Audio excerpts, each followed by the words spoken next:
happened sort of rearing its ugly head again when it came to 100th Window, really. He's still suing me. Between myself and Dee, you know, we kind of didn't really see eye to eye musically on where we were going.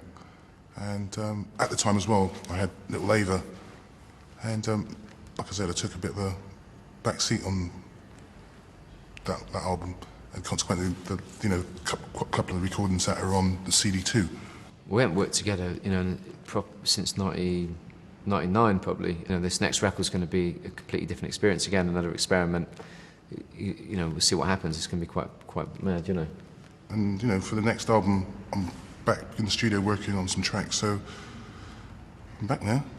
You know, we always look at Mass Attack as being a shifting project. You know, it's bigger than the sums of all parts, really. So you know, it's an ongoing project, and some people leave, some people take a back seat, you know. It's my turn for a holiday next. After the next record, it'd be good if I could take a holiday, then, you know, for sort of 5 or 6 years, then, you know, that'd be quite cool, because I can get into something else, do you know what I mean?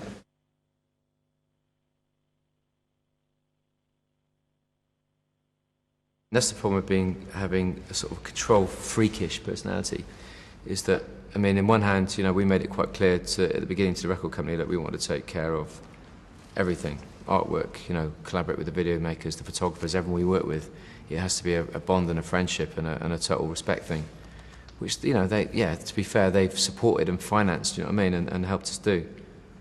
But it does, you know, take its toll, because it takes up so much of your life that you end up becoming so intricately involved in the small print on every level, to the sort of like how the copy of the sticker goes on the CD, the first ad, you know, the first kind of poster, you know, the sort of like the P&D legal copy on the middle of the disc. What's that? What's the right font? Is that the right font? You know, it's ridiculous. You know, you get right involved in that shit, and that is kind of what it's about. But it's not necessarily. I mean, other things, you know, I lose. I mean, for instance, G gets a lot more time to DJ. You know, a lot of the time he can DJ for most of the year. I mean, I don't. Obviously have a lot of opportunity to paint and do the things I wanted to do. When I first started out, I think I was going to be, you know, my main thing when I joined the Wild Bunch was painting, which is something which has probably suffered quite a lot, because I don't really get time to develop that skill, because it's one of those things like music that you have to do over years to get better at.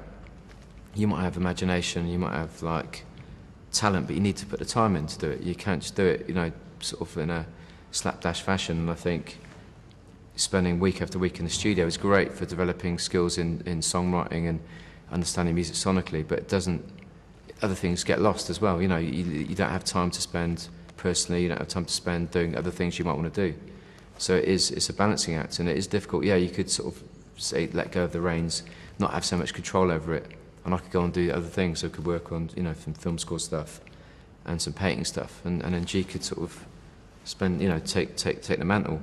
And that's something that might happen after the next record, to be honest, because I think it might get to a point where, as Massive Attack as an ambiguous object is, it might be a sensible and creative thing to do, to kind of put this next record out and then go and do some other things and then come back refreshed, you know.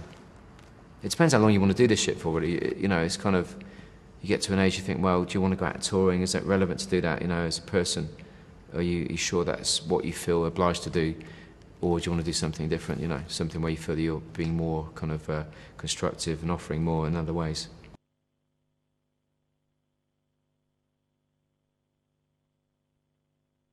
Weather Underground's quite a kind of cheeky title, because it, you know, it references the sort of the political movements in the 60s that were opposed to the Vietnam War, and how they sort of became more militant and went underground, which isn't something we are buying into, because I think our idea of protest has always been peaceful. We're pacifists, you know, we don't agree in violence in any form.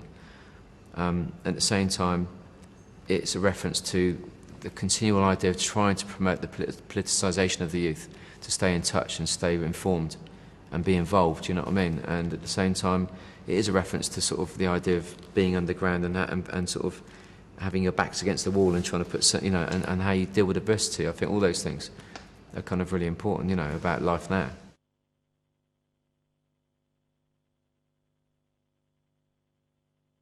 We're kind of looking at this kind of a more soulful sound, and we're working with very different people, from Terry Callier to Dave Sitek from TV on the Radio, and a lot of guys. We've been in Brooklyn recently, working with a lot of Brooklyn musicians and singers, And we're going to try a lot of things out. There's so many directions you can go in, like all our records at this particular stage when they're kind of just about halfway through.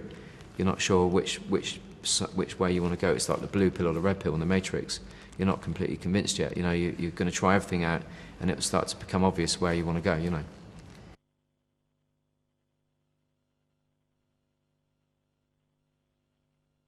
I think the whole sort of setup of this album, and it's kind of like from its very inception, was the fact that you're halfway through another record.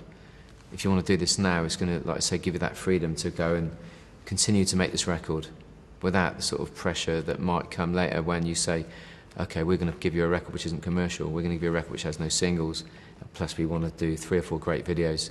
Then go, yeah, right, all right, boys, dream on, you know, go and put it out yourself, which again could be an option later on, but right now it's not, you know. And it's, you know, it's always been about the future, and it's also been balancing and squaring everything, the past, the present, and the future. And I think we try to make that clear with this project in the sense that everything about the artwork and the videos and the second disc is kind of a new presentation, whereas the disc 1, obviously on the whole, is like I said, things that anyone could put together on iTunes if they wanted to. But it has to make it a valuable sort of package. It has to have value out there, because I think too much emphasis at the moment is levelled at intellectual copyright and control and copyright control, whereas it should be, I think, the sort of the energy should be spent better on communication and sort of getting the idea across that, yeah, everyone can have everything for free. File sharing is the future, but people will buy what you have to offer them if you give them something of value. You know, I've got a lot of my friends have everything on bootleg, all their films, all their music. They probably have bootleg books if they can find them, you know what I mean? But that's how they like to live. They're proud of it, and you know, that's their thing. I'm more of kind of like sort of into the idea, if I like something, I want to own it, you know.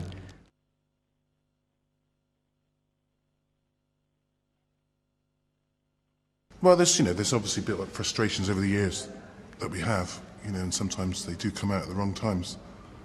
But I think that's the nature of sort of, you know, working quite intently with, you know, someone for this length of time. You know, we've known each other 25 years now, and you know, just like brothers and sisters, you know, sometimes there are sibling rivalries and quarrels and stuff like that, you know, and sometimes basically both get on each other's nerves. But that's the nature of, you know, men.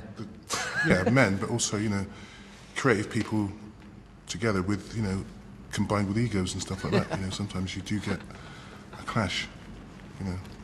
God knows what it's going to be like in the future, but, you know, so far, it's been all right. It's been worth it, put it that way. Amen, man.